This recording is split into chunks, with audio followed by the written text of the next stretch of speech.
حرف حق ایک سلسلہ ہے جو پروفیسر اختر الواسع صاحب لگ بھگ 25 سالوں سے جس میں سیاسی، تعلیمی اور دیگر امور پر ہماری اور آپ سب کی ایک زمانے کی رہنمائی کرتے رہے ہیں۔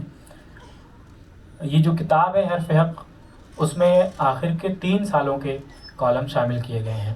اس سے پہلے بھی پروفیسر صاحب کے کالمز کے دوسرے مجموعے شائع ہو چکے ہیں جن سے آپ باخبر ہوں گے۔ بہرحال یہ کتاب بہت سارے اس میں مذہبی مضامین ہیں، خاص طور سے سیرت سے متعلق کالمز ہیں، اس کے علاوہ تعلیم سے متعلق ہیں، حالات حاضرہ سے بھی تعلق رکھنے والے اس میں کالم شامل ہیں۔ اور میری خوش نصیبی یہ رہی ہے کہ میں ان کالمز کا جو پروسیس ہوتا ہے لکھنے کا، میں اس کا حصہ رہا ہوں۔ تقریباً 3 سالوں سے میں پروفیسر اختر الواسع صاحب کی خدمت میں حاضر ہوتا ہوں اور میں لیپ ٹاپ آن کرتا ہوں اور پروفیسر صاحب بولتے چلے جاتے ہیں اور میں ٹائپ کرتا رہتا ہوں۔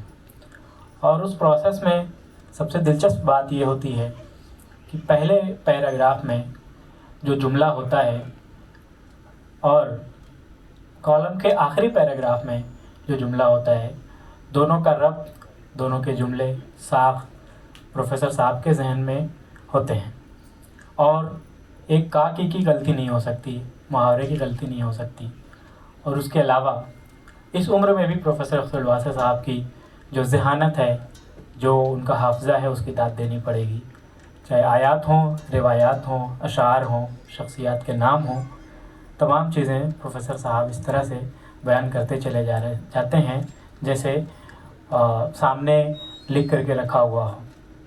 بہرحال یہ اس میں جو حاشیہ نگاری کی گئی ہے حرف حق میں، اوریجنل جو کالمز کے صفحات ہیں وہ لگ بھگ 160 یا 170 کے قریب ہیں اور کتاب 220 یا 22 صفحے کی ہے، 216 صفحے کی ہے۔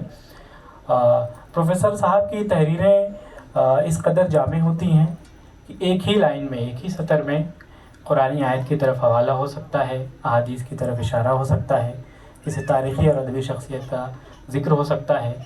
تو ان تمام چیزوں کی وضاحت کرنے کی میں نے کوشش کی ہے اور میں اس سفر میں جتنے لوگ میرے ساتھ شامل رہے ہیں، جنہوں نے میرا ساتھ دیا ہے، میں ان سب کا شکریہ ادا کرنا چاہوں گا۔ میں خصوصی طور پہ شکریہ ادا کرنا چاہوں گا اپنے پبلشر وجیا بکس کے مالک شری راجیو شرما جی کا، جو ہمارے بیچ موجود ہیں اور مذہبی روایات اور قرآنی آیات و احادیث کے تعلق سے میرے ساتھی عفان الیاس نے بہت مدد کی، میں ان کا خصوصی طور پہ شکریہ ادا کروں گا۔ میں شکریہ ادا کرنا چاہوں گا اپنے سپروائزر اور شعبہ اردو دہلی یونیورسٹی کے صدر پروفیسر ابوبکر عباد صاحب کا، جنہوں نے بڑے خلوص سے اس کتاب کے لیے اپنے تاثراتی کلمات عطا کیے۔ قطر میں مقیم معروف شاعر عزیز نبیل صاحب کا، استاد محترم خالد بشیر صاحب کا، برادرم سفیر صدیقی صاحب کا، جن لوگوں نے اپنے تاثراتی کلمات اس کتاب کے لیے ادا کیے، میں ان سب کے ساتھ میں اپنی جگہ لینا چاہوں گا۔ بہت بہت شکریہ۔ بہت خوب ابو ہریرہ صاحب۔